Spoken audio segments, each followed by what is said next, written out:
Episode 9 of Bon Appétit and Majesty begins with the revealing of the scores for the second round of the cooking competition. While Yi Hyung has given the Mings a score of 8, Yukon has given the Joseon cooks a measly 1. Now Yi Hyun is obviously furious and calls Yukon out on his full score. He then suggests the cooks score their own dishes, but the chefs on both sides believe they can't pass judgment on their own creation.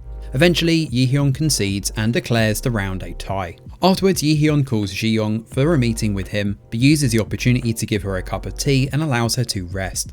He admits it was a mistake to rest the future of a kingdom on a competition and suggests calling the third round off, but Ji Young says they should finish what they've started and assures him she will do everything she can to win. He also has his healers fix the injury on her wrist. Now the third round of the competition begins, and Ji Young and her team set about preparing the bulgogi samgyetang, which involves stuffing a chicken with ginseng and cooking a broth. However, the whole thing rests on the pressure cooker, and Jang Chun-seng has yet to arrive with the lid. Now Ji Young is about to resort to her plan B when Chun-seng arrives on a makeshift aeroplane just in time to give her the lid. On the Ming side of the kitchen, they're using rare ingredients such as deer tendon, lion's mane mushroom and sea cucumber. It's a complicated dish that they're cooking, and it's known as boldoljang in Korea. Soon the time for cooking is up. Now the first dish to be tasted is Ji Young's bulgogi samgyetang, and like always, the dish steals their hearts.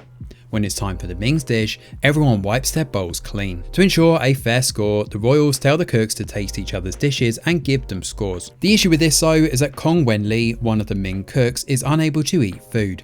Apparently he doesn't even eat his own dishes. Now Ji Young wonders if he's an anorexic cook, and instead of letting him eat from a perfectly plated bowl, Ji Young hands him a bowl with everything mixed in together. A flashback shows Wenli's grandmother doing the same thing when he was younger, and at present he finally takes a bite. He tears up in delight and thanks Ji Young for bringing this taste to him again. It's then time for the scores to be revealed. The Joseon cooks give the Ming 27 points, but the Ming cooks give them 28 points. So that means that Ji Young has won. Having lost the deal with Yi Hyun, Yukon says he'll give up all his demands in exchange for just one thing. He wants to take Ji Young as a tribute woman for the Ming Emperor. In a rage, Ji Hyun grabs Yukon and headbutts him. Our soldiers from both sides get ready to fight when Dowager Queen Inju enters the room. Now Queen Inju reveals a letter from her aunt, who is also the late Ming Emperor's second wife. She exposes the fact that Yukon deceived his own emperor, who never made the demands that Yukon said he did. Now Yukon knows the game is up and immediately begs for mercy, and he agrees to keep his side of the deal with Yi Hyun and makes a hasty exit. After he's gone, Queen Inju tells Yi Hyun off for losing his temper. She then makes a request. The Grand Prince Jin Myung wants to taste Ji Young's food. Now Yi Hyun agrees to host him, and upon learning this, Consort Kang hatches a plan with Prince Jesan. She suggests they use poison to kill the Grand Prince and frame Ji Young. The next day, Yi Hyun inquires about Ji Young's health. He also gifts her a new cook's uniform and then tells her to meet him after his dinner. She says she needs to meet the Ming cooks, but will visit him at the Jangwon-seo, which is the greenhouse, afterwards. Now Prince Jin Myung, who is a little boy, arrives for his meal with Yi Hyun, and Ji Young serves them a whole roasted bulgogi with ginseng and a mustard sauce. Now afterwards, Ji Young and the others give some ginseng to the Ming cooks, who are all set to go their separate ways. But before he leaves, Tang Beilong asks Ji Young to relay a warning to Yi Hyun, telling him to latch his doors at night. At that night, Ji Young gets in trouble because little Prince Jin Myung is now at death's door, and it could be because of her food.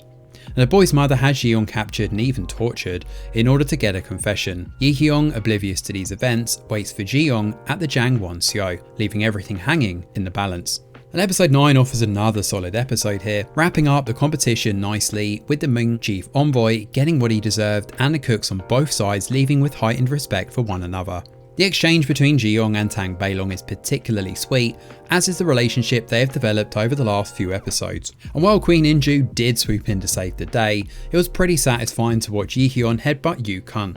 The best part of the episode though is that it brings the rest of the drama back. Now that the competition is over, the story veers back towards the growing coup against Yi Hyun, with Consort Kang and Prince Jesan cooking up another malicious plot. It's a delight to have the politics back, as it adds a much needed splash of danger and tension to the story. And there's obviously the romance as well. It continues to move slowly, but it is abundantly clear that the connection between Yi Hyun and Ji Young has definitely grown. In fact, the ending raises the stakes and dives into emotional territory. And I'm sure we can expect a lot more of that in the next episode.